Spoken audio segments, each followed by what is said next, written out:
Assalamualaikum warahmatullahi wabarakatuh dan selamat sejahtera kepada para peserta 4th International Conference on Engineering, Education, Business, Economy, Social Science, Supply Chain, Technology and Tourism 2023 yang berlangsung pada hari Ahad 5 Mac 2023. Saya Puan Nur Hafizah Binti Ma'ruf daripada Pusat Genius at Pintar Negara Universiti Kebangsaan Malaysia akan membentangkan tajuk kriteria kanak-kanak pintar berbakat tinjauan dari perspektif ibu bapa di peringkat awal usia kanak-kanak. Pertama, mengenai pengenalan, kanak-kanak pintar berbakat merupakan aset negara yang paling berharga. Keperluan terhadap kurikulum yang sesuai amat penting agar potensi yang sedia ada itu dapat dilonjakkan ke tahap yang lebih optimum. Ibu bapa adalah insan yang paling hampir dengan anak-anak mereka dalam melihat setiap perkembangan dari aspek kognitif, emosi dan juga tingkah laku. Perbincangan mengenai ciri-ciri luar biasa yang terdapat pada kanak-kanak ini masih kurang dibincangkan oleh para pendidik di Malaysia berbanding dengan negara barat. Namun, ia tidak bermakna bahawa tidak wujud kanak-kanak pemata pintar bakat di Malaysia. Saringan terhadap kanak-kanak pintar bakat ini di peringkat awal masih belum dijalankan secara meluas oleh pihak berwajib di Malaysia. Proses mengenal pasti kanak-kanak pintar bakat dibuat dalam grade pertama dan kedua sekolah rendah di Turki, terutamanya bermula dari zaman prasekolah. Menurut Orhan Karsat dan Gida 2019. Kita beralih kepada masalah kajian. Ibu bapa ada kalanya tidak sedar akan keunikan yang ada pada anak mereka dan hanya beranggapan bahawa ianya hanya keunikan biasa bagi kanak-kanak yang sedang membesar, khususnya yang berumur 5 hingga 6 tahun. Pengesanan ciri-ciri ini di peringkat awal kanak-kanak masih belum dilaksanakan secara meluas di Taman Asuhan Kanak-kanak Taska maupun di Taman Pendidikan Kanak-kanak Tadika. Di Malaysia juga belum ada pusat asuhan kanak-kanak berkeperluan khas yang mengkhususkan dalam mendukung keperluan kanak-kanak pintar bakat. Ianya satu kerugian yang besar sekiranya intervensi awal tidak dilaksanakan dengan sewajarnya, potensi sedia ada yang pada kanak-kanak ini telah dibiarkan begitu sahaja tanpa dikilap ke tahap yang lebih baik dengan menyediakan persekitaran pendidikan yang bersesuaian dengan mereka. Seterusnya mengenai tujuan kajian. Tujuan kajian ini dijalankan adalah bagi menilai sudut pandang ibu bapa mengenai ciri pintar bakat yang ada pada anak-anak mereka yang berumur 5 hingga 6 tahun. Manakala objektif kajian terbagi pada 3 elemen iaitu pertama, adakah ibu bapa peka bahawa anak mereka tergolong dalam kalangan pintar bakat? Kedua, apakah ciri pintar bakat yang ada pada anak mereka secara umum? Dan akhir sekali, apakah ciri pintar bakat yang paling ketara dan tidak ketara yang dapat dikenal pasti oleh ibu bapa? Seterusnya, ulasan kajian yang lepas, Ogulu dan Cita Dikaya 2012 mengatakan bahawa pengesanan awal ibu bapa terhadap ciri-ciri pintar bakat yang ada pada anak mereka adalah penting kerana dengan maklumat yang ada, ianya dapat menyediakan sistem pendidikan yang terbaik buat mereka. Pengesanan awal oleh ibu bapa juga boleh disokong dengan membuat ujian pengesanan yang lain seperti ujian IQ, ujian kreativiti dan senarai semak yang dibuat oleh guru di dalam kelas. Menurut Borges dan George 2018, menyatakan bahawa dalam kajian dengan menggunakan sampel yang kecil iaitu 10 orang ibu bapa, 9 daripada mereka dapat mengenal pasti keunikan dari aspek kognitif, tingkah laku dan emosi yang ada pada anak mereka sejak dari kecil lagi. Komunikasi yang baik antara ibu bapa dan pihak sekolah amat penting dalam memastikan kepintaran dan bakat yang ada itu dapat dipertingkatkan lagi dengan sebaiknya. Menurut Bildrin 2018, ciri-ciri yang ada pada anak-anak ini adalah kemampuan untuk berfikir tentang isu-isu yang mencabar, contohnya isu keamanan, ketenteraan, alam sekitar, masa depan dan lain-lain lagi. Malahan mereka juga mempunyai kemampuan berfikir dan penyelesaian masalah yang orang lain tidak pernah fikirkan. Kebolehan yang luar biasa ini harus diambil kira sebagai satu kelebihan yang tidak ada pada anak lain yang sebaya dengan mereka. Oleh sebab itu, sistem pendidikan yang bersesuaian perlu diberikan agar dapat menyokong ciri-ciri unik yang ada pada mereka ini. Menurut Gurlin 2017, Tukmen 2020 dan Papadopoulos 2021 dalam kajian mereka bersetuju bahawa keunikan yang ada pada anak ini tidak sama seperti kanak-kanak yang seusia dengan mereka. Pendidikan yang khusus amat perlu bagi memastikan ianya dapat menampung keperluan anak ini dari aspek kognitif, emosi dan tingkah laku. Ianya amat penting bagi memastikan kepintaran dan bakat yang sedia itu tidak dibiarkan dengan begitu sahaja. Kajian metodologi yang digunakan dalam menjalankan kajian ini, pertama dari segi reka bentuk kajian, ianya menggunakan kajian kuantitatif deskriptif yang mana berbentuk tinjauan terhadap sudut pandang ibu bapa terhadap ciri-ciri yang ada pada anak mereka. Sampel kajian pula, ianya menggunakan persampulan bertujuan, iaitu selama 86 orang ibu terlibat yang mana mereka merupakan ibu bapa kepada kanak-kanak pintar bakat yang berumur lingkungan 5 hingga 6 tahun yang menyertai Junior Science Camp JSC yang dianjurkan oleh Pusat Genius at Pintar Negara UKM. Mereka bentuk kajian, instrumen yang digunakan adalah instrumen kajian secara tertutup.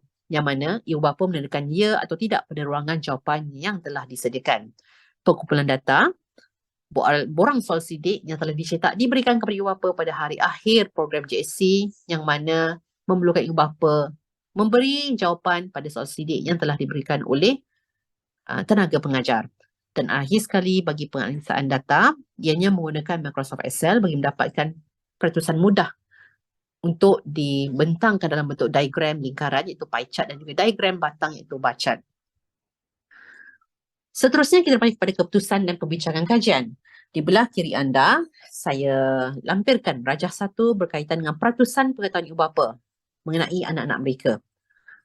Kalau kita lihat 78% ibu bapa bersetuju bahawa anak-anak mereka pintar, 18% tak pasti anak mereka pintar atau tidak, dan 4% menyatakan bahawa anak-anak mereka bukan di kalangan pintar dan berbakat. Beralih pada soal kajian yang telah disediakan di peringkat awal lagi, adakah ibu bapa peka bahawa anak-anak mereka tergolong dalam kalangan anak-anak pintar berbakat? Hasil tinjauan menunjukkan bahawa majoriti ibu bapa sedar akan kepintaran dan berbakatnya anak-anak mereka ini. Ini kerana ibu bapa adalah orang yang paling hampir dengan anak-anak mereka sejak dari kecil lagi.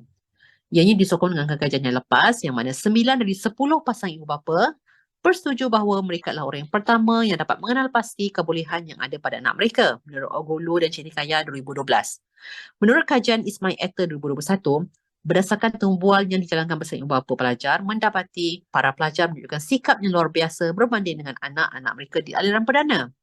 Apabila ibu bapa dapat mengenal pasti ciri-ciri bakat pada tahun pertama kehidupan anak mereka, atas kesedaran itu, mereka merasakan menjadi keperluan untuk dipertingkatkan rangsangan serta keperluan anak ini ke tahap yang lebih tinggi menurut Silverman 2001. Seterusnya kita beralih pada soalan kajian kedua. Di sini saya sertakan rajah 2 yang mana menunjukkan ciri-ciri umum yang terdapat pada anak-anak pintar yang menyertai JSC ini. Pertama, rasa ingin tahu yang tinggi.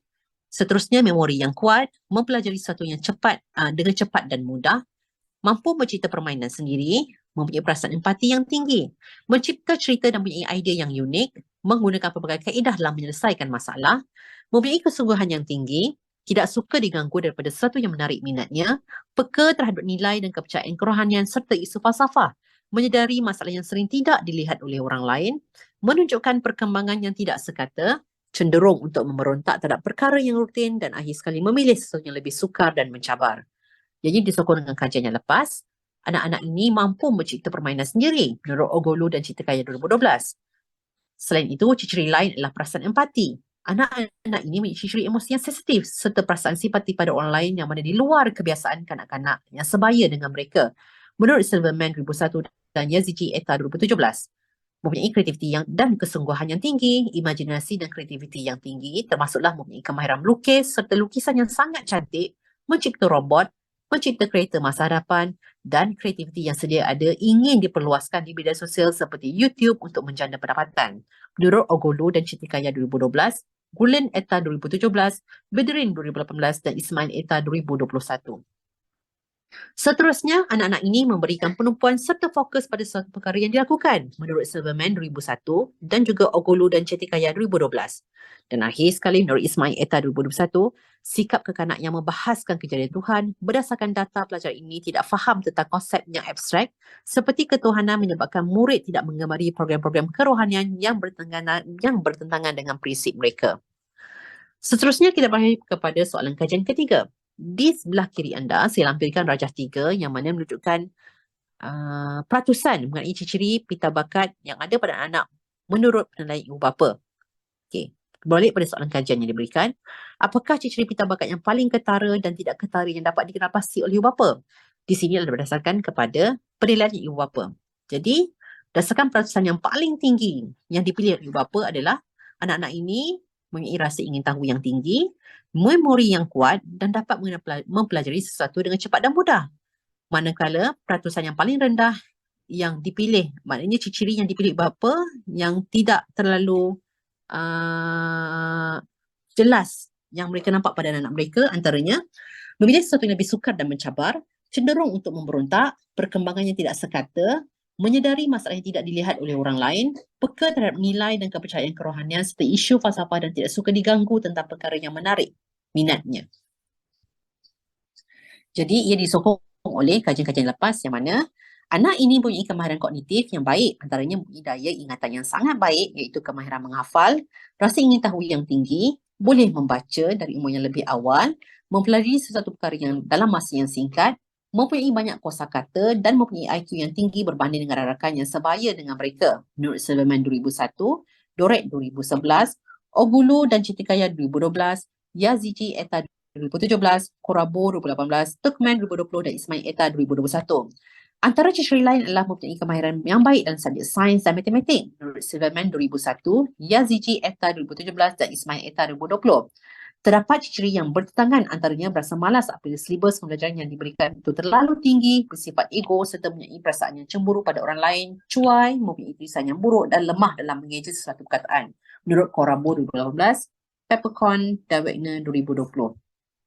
Seterusnya kesimpulan. Majoriti ibu bapa peka dengan ciri pintar bakat yang ada pada anak mereka. Oleh yang demikian, peranan ibu bapa tidak dapat disangkal lagi khususnya dalam mengenal pasti potensi dan bakat yang ada pada anak mereka sejak dari kecil lagi. Ianya dalam memastikan ibu bapa dapat membuat persediaan dari segi fizikal dan mental dalam memastikan anak-anak ini mendapat pendidikan yang sesuai dengan mereka.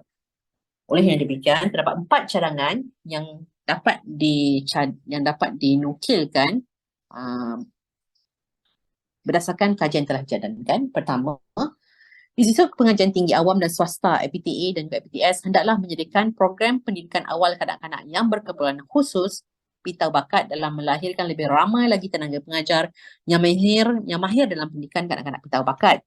Yang kedua, saringan awal dalam mengenal kanak-kanak pintar bakat juga perlu dilaksanakan di Taman Asuhan Kanak-kanak Taska dan Taman Didikan Kanak-kanak Tadika secara meluas agar intervensi awal dapat dilaksanakan. Cadangan yang ketiga, Kementerian Pendidikan Malaysia KPM perlu bekerjasama dengan IPTA dan juga IPTS yang terlibat dalam merancang kurikulum khas bagi kanak-kanak pintar bakat ini di Taska maupun Tadika dalam menyediakan kurikulum yang sesuai dalam mengembangkan potensi anak-anak ini. Akhir sekali, pihak KPM serta IPTA dan IPTS yang terlibat hendaklah menyediakan khidmat nasihat secara percuma yang dikendalikan oleh kaunselor dalam membantu ibu bapa untuk mengurus dan merancang masa depan anak ini tanpa membezakan latar belakang ekonomi, pendidikan, agama dan juga bangsa. Sekian daripada saya pada hari ini. Terima kasih.